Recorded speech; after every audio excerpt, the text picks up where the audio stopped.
Man, you ever notice how when the Ball brothers show up anywhere, the energy just shifts? Like, it's family, legacy, and a little bit of chaos all wrapped into one. So picture this. Stephen A. Smith sitting down with Lonzo and LiAngelo Ball, and right from the jump, it's like, okay, the Ball era 2.0 is back. Now, first off, they're launching a new podcast called Ball in the Family Podcast. Yeah, you heard that right.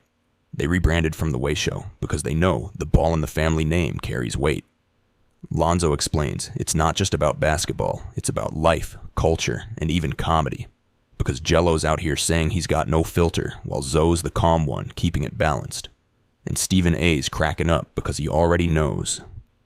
When a Ball brother says, no filter, headlines are coming. Then Stephen A dives deeper. He's like, so what's off limits? And Jello keeps it real. He hates when relationships end up all over social media. He admits, man, it's just the women I was dating.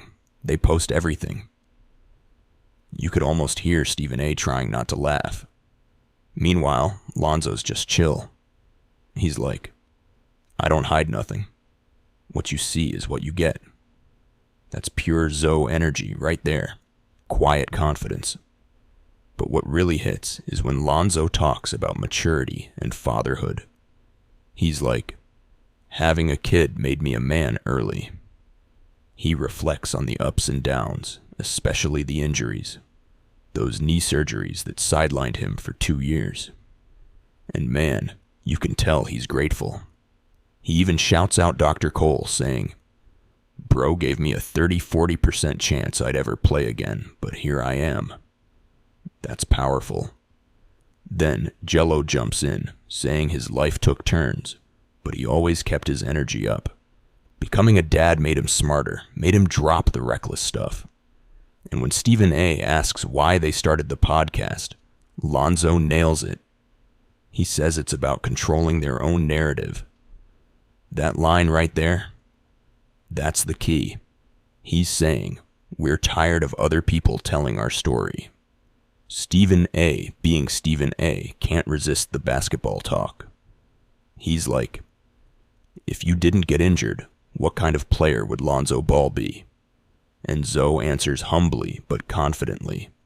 He says he'd be right there competing in the East. Maybe even an all-star by now. But the focus? Staying healthy and proving he's still got plenty to give. Then the topic shifts to LaMelo. You already know. Stephen A calls him special, and the brothers light up. Jello says Melo's been flashy since he was a kid, hitting one-legged threes and wild lobs in the backyard. Zoe adds that Melo was never boxed in. No strict structure, just freedom to play his way. He says, people think he's wild, but that's how he's always been. And Jello goes, that's my favorite point guard. You can feel the brotherly love through the mic. Then Stephen A brings up the Big Baller brand, and Zoe keeps it real again. He admits they were just kids, following their dad's vision. He still supports the brand, but says straight up, he's rocking Kobe's now. No shade, just honesty. And that's what makes this conversation so authentic. No ego, no script, just truth. Before wrapping up, Jello shows love to the Knicks. Of course, Stephen A loses it. And they joke about the East, the Cavs, and the Celtics. But Zoe's message at the end? Confidence. He says, I'm exactly where I'm supposed to be. And that's the vibe right there. Maturity, family, growth. You can tell the Ball brothers are stepping into a new era. Not just players, not just sons of LaVar, but their own men shaping their own narrative. So when that Ball in the Family podcast drops November 11th, yeah, expect it to be loud, unfiltered, and honest. Exactly how the Balls do it.